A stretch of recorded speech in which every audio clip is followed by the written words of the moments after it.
हाजीपुर वैशाली।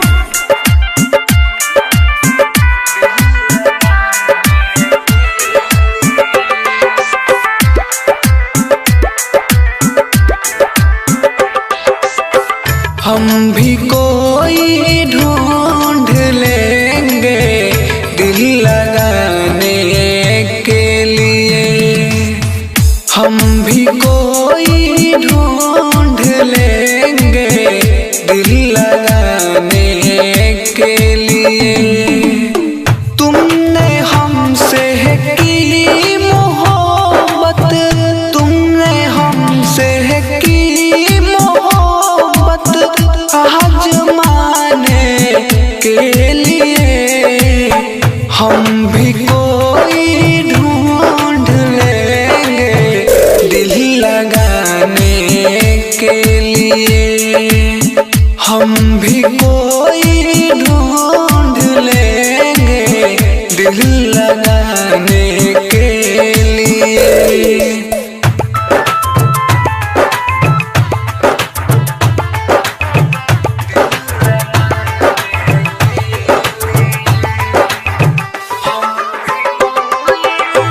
कंचन राज हाजीपुर वैशाली।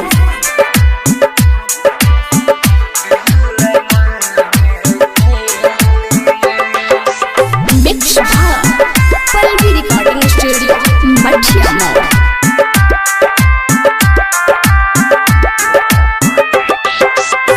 पहले जितना प्यार था तुमसे उतना नफरत आज है।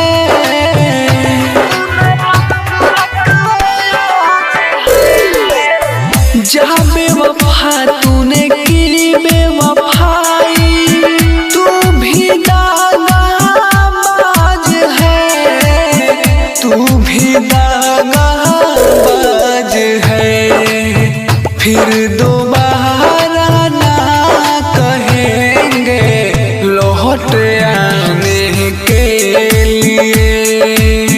हम भी कोई ढूंढ लेंगे दिल लगाने के लिए।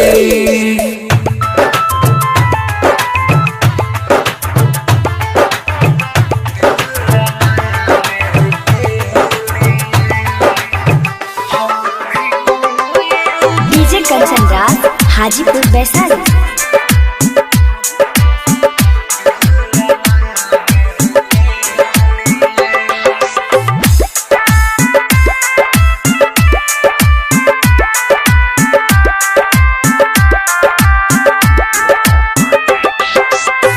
जब तुम्हारा दिल टूटेगा, आंसू गिरेगा नैन से।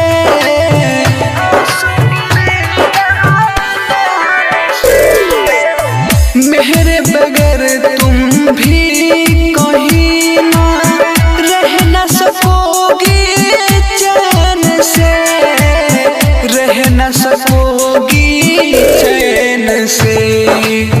एक ना एक दिन रोना होगा अकेला को पाने के लिए।